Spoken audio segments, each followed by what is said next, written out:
Mga kababayan, kakapasok lang na balita, Pangulong Duterte saan dinala? Wala sa detention center. Courtesy to SMNI po ito sa kanilang ibinalita para po malaman natin ang kalagayan ni dating Pangulong Duterte. Panoorin na po natin ang buong detalye, mga kababayan. Ito ginagawa nila. So Sec, what's the next step? What are the plans? We are going back to the ICC and ask them where he is right now. Because the family member is, a family member is waiting here to see him. Yes. How is the Vice President? Well, she's waiting. Okay. And I would assume the President would want to see one of the members of this family at this So point Sec, in time. the Vice President wants to see him. Is there a schedule for her visit now? That's what we are arranging, but we're at a loss where he is right now. Okay. So, how about you, sir? Alis muna pa ba kayo? Alis ako dito. Hindi, pinapalabas nga kami. Oh my God. Anong gusto nila gawin? Standby ako dito, yung lamig-lamig. Ano po yung response nila sa inyo nung nag-request po kayo for a visit? Wala. Ayan. Wala daw, request for a visit dito. Wala daw, ano dito. Walang preso by the name of President Rodrigo. Hindi yan totoo kasi nandoon. Mamaya naman.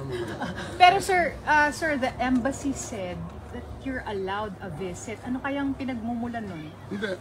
Ano yan? Right ng accused yan. To be, by counsel. May schedule sila Thursday, so parang definite. I don't know with them. But ako, as far as my understanding of the law is, he has the right to counsel at any time. And you're acting as an official? One of the counsel, and they don't even recognize my appearance here. Nasaan na po si VP Sara? I don't know where she is right now. Hindi pa po kayo nakita? Nag-usap lang kami sa telepono, pero wala pang until So, alright. Tapos na. Okay. Thank you, sir. Thank you, sir.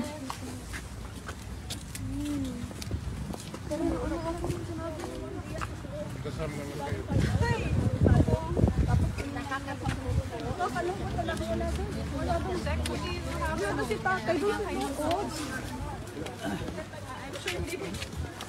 Nanghiram lang ako. So hindi nila alam kung nasan si tatay. Hindi nila alam kung nasan. Hello? Thank you, sir. Ingat, sir. Amping, sir, amping. Sir, tayo po natin sa mga kababayan. Lakasan nyo lang ang loob nyo. Pagdasal nyo siya. Si Mayor.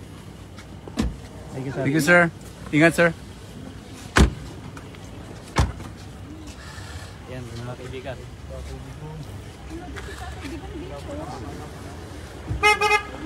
Sorry. Ingat, sir. Kabro.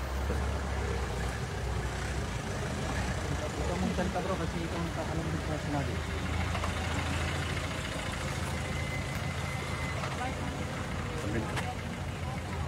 Hindi nila alam kung nasan si Tatay Digong right now. So yun ang update mga kababayan.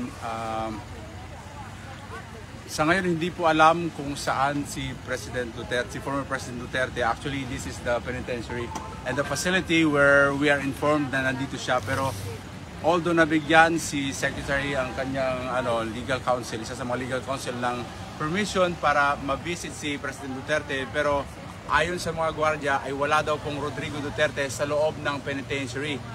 So ngayon, ang gagawin po nilang hakbang ay babalik po sila sa ICC para tanungin at i-update po sila sa mga kaganapan kung nasaan po ba talaga dinala si President Duterte. Ang kanila lang pong alam na ibinigay sa kanila ay dinala po ito sa isang ospital na hindi po rin pwedeng i-disclose kung saan po sila. At sa kasamang palad po, ang ating pong former president ay wala pong dalang kahit anong gamot. Ang ibinigay lang po daw sa kanila ng ng team ay yung parang reseta ng mga kailangan ni President Duterte, pero wala pong gamot personally na nakasama sa kanya at wala po siyang kasama sa kasalukuyan. Ayon kay former President Secretary.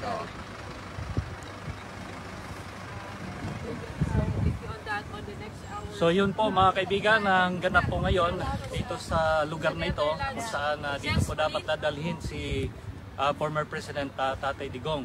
Ngunit sa kasamang palad o nalulungkot natin sapagkat hindi natin alam kung saan dinala. So yun ang abangan natin ngayon, kung saan po talaga dinala si Tatay Digong. Sa hospital ba? Okay lang mo, O sa... Ngayon po na nalaman Yun po mga kaibigan. ang sitwasyon po ng ating former president. What can you say po? Ano ang nararamdaman ninyo sa ngayon? Lungkot po. Masakit. Masakit. Lungkot. Dapat transparent. Bakit paglilihim pa? Grabe na to.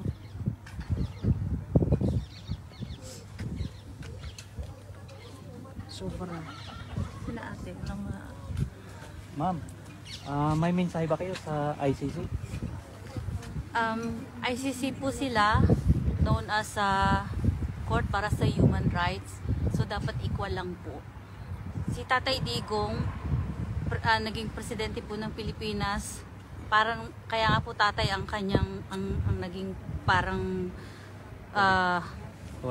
turing sa kanya kasi talagang umakto siyang parang tatay sa ating mga Pilipino. Let's put it like this. Isang tatay na gustong protektahan ang kanyang mga anak against sa mga drug addicts, against sa mga masasamang loob. At talagang ginawa lang niya ang kanyang trabaho bilang presidente. Hindi lang naman about drugs ang ginawa niya sa ating mga Pilipino. Kaya, di ba kayo nagtataka na maraming mga OFW around the world na mahal siya? Kasi yung impact niya sa buhay nating bilang Pilipino. Ang nakakasama lang ng loob is may Korte Suprema tayo sa Pilipinas. Bakit kailangang dito pa siya litisin? At saka yung kondisyon niya bilang isang matanda na, may tatay din ako. Pero yung sitwasyon niya ngayon na talagang nakakawindang, kung hindi alam mo yung feeling ng isang strong ka na, hindi mo mailabas yung luha mo sa mata mo, pero deep inside my heart sobrang nakakaiyak at talagang parang dinudurog yung puso ko sa sitwasyon ngayon. Thank you, ma'am. Salamat po.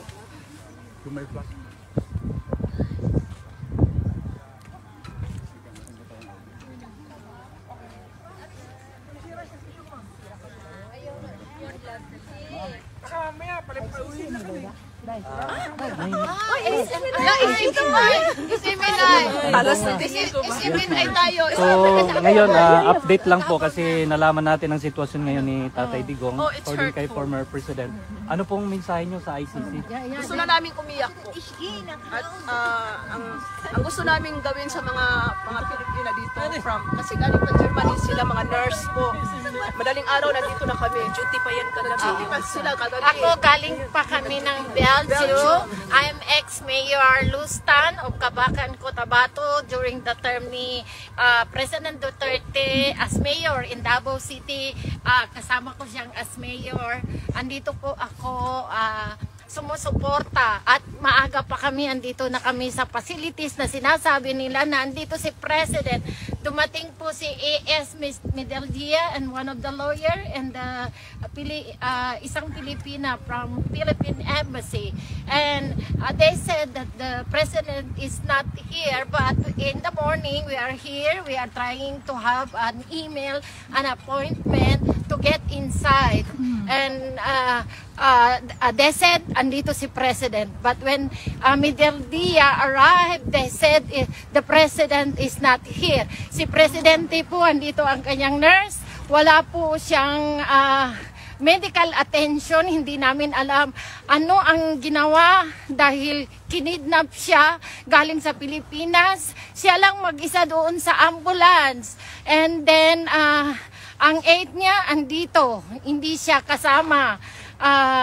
Nag-iisa lang po siya. Umuwi na po si A.S. Medeldia dahil sabi niya, what for? I am old and the President also very old. By March 28, he will be 80 years old.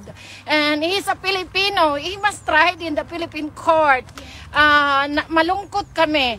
Umiyak ang puso namin. Galing ang iba dito from Germany, galing sa Belgium. Dala namin yung jacket po na ibigay ko na sa nurse, hindi ko na po na ibigay kay President. Alam ko malamig na malamig ang panahon dito. It's +8, maginaw, and we believe na as 80 by March 28 si President ay talagang maghihina ang kanyang immune system dahil ang Pilipinas po ay tropical. Maganda ang panahon sa atin dito, napakalamig. Salamat po, salamat. Malungkot kami. May pahabol kang ano po, masasabi niyo po sa gobyerno natin sa Pilipinas. Okay, ito gustong-gusto nilang ipasabi sa Pilipinas. Napunta kami dito, wala kaming bayad. We stay in a hotel, napakamahal. But we stay for the President para ipakita sa pamilya nila na we sympathize. And alam ko anong mga damdamin nila as Pilipino, ang mga kababayan ko na gusto nila makita saan si President Duterte. Ang daming nagawa para sa ating bayan. At kami natatakot kung ano ang ginawa nila kay Pastor Qubuloy, gagawin nila sa presidente natin. Ngayon, walang medical attention. Ang nurse, hiniwalay sa kanya. Ang aide, hiniwalay sa kanya. Si A.S. Midaldia, hiniwalay din. So kami ay nalulungkot talaga. We are going to the King of Netherlands. Baka makiusap para makita siya ng mga Pilipino dito na galing sa ibang bansa, magtipon-tipon, nagsakay lang ng tren, nagsakay lang ng bus, para lang makarating, para makita si President. Salamat po. Thank you, ma'am. Ma'am, asan po yung aid ni Tatay Digong? Yung taba. Alam mo, pumunta. Ay, sundalo sila, hindi pwede. Hindi sila pwede ma-interview. Oo, wala sila sa service. Pumunta po kami doon sa ano, sabi na. Siya yan, hinila siya. Ayun ako, hinila yan. Yeah, ikaw Siya yan. Yung servisyo ko yung nakatiyari. Okay po. Basta nakalive. Nakay madam lang.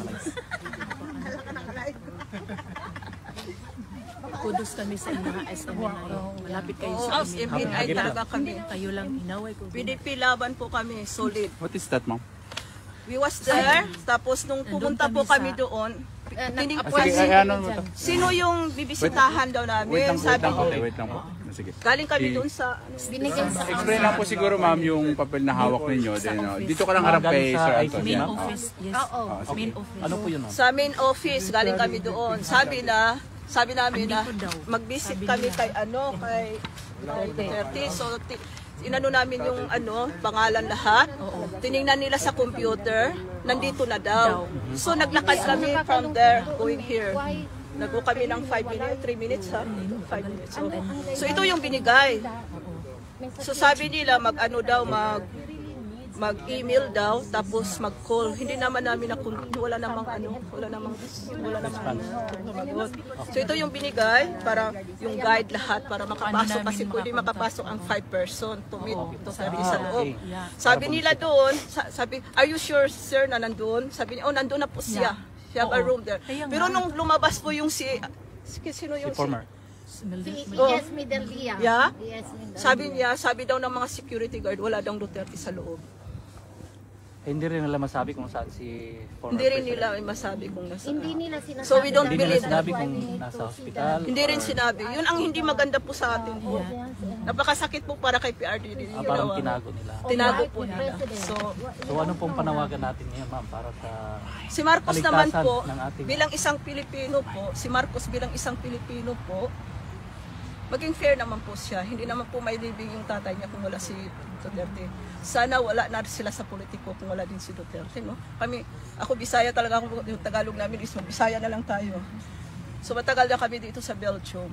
Pero nararamdaman namin yung tahimik at safe yung family namin at the time of term ni Duterte. Kasi si Duterte, he is not fighting for humanity. He is defend the humanity. He is fighting against criminality. for the people who is powerless. Kung walang kalaban-laban, yun po ang pinindidimpisahan niya. Bakit humanity yung kaso? Against nga siya sa mga kriminal, hindi human. Yun, every time, we cannot stop crying. Every time we saw the situation of that Edigo. Yung mga, is that okay for you if we take pictures? yes, sure. Yung mga Duterte na yan, yung mga Marcos na yan, walang utang na loob. Para namang hindi Pilipino, grabe. I don't know how to say that. Speechless kami sa mga Marcos na yan. Budol, bangag na yan. Thank you, ma'am. Thank you, ma'am. Ang gagamit. So, marami pa kayong mga Hindi kasama kami na nagpa-interview sa mga Sabado. sa PTV, Sabado. sa mga ABS-CBN, mga pupunta GMA, sa Sabado. kasi mga bias yun, mga bayad yun ni Bangag. France, pupunta France, Belgium, yung mga nagtatrabaho ngayon, pupunta sila. Sa ano, pupunta sila bukas. Kasi, Wala man tayong mga tulog kasi duty last night. So, umalis na po yung ano. Umalis sila kasi gusto nilang ma-interview kami kasi mga nurse nga. oo, Ayaw nila nag-response pa kami sa magpa-interview kasi call. ayaw namin sa mga ganyan. Mga bias yan eh. Wala na kaming tiwala sa kanila. Inaway namin yan. Sino po may gustong sabihin? You want to say something? Abot natin kay Uwi Tati lang Digong. nila si Duterte sa pagkain. Bring him back.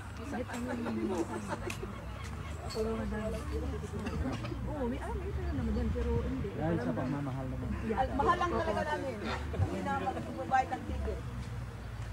First class. Hindi dapat Business makakuha. Sa atin lang po sila nagpa-interview sa SMNI. No, sa SM.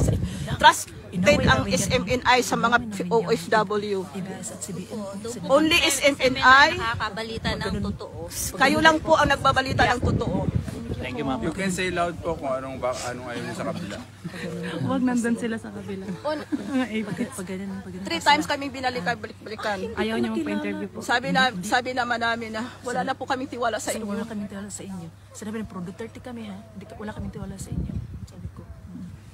Tsaka para marinig ay wala. Yun ang nawala. Tiwala namin. Wala na po kaming tiwala. Wala kaming Yun pakisuyo ang yan. ano niyo, karapatan niyo yan. Bilang Pilipino. Kaya nung makita ko kaya nga ang tapang ng tingin ko sa iyo eh. Tapos makita ko, said, ay, Kala ko susuntukin mo rin ako eh. Hindi na nakita namin magsiga nila SMNI. Sorry na dali, interview na tayo. Nalit lang po siya. Pero at least naabutan natin siya. Yun ang Akala Pero nga alam namin niyo, nandyan si Sarah. Young King dito. Young King dito. Mabait. Mabait yan. Puntahan namin yung si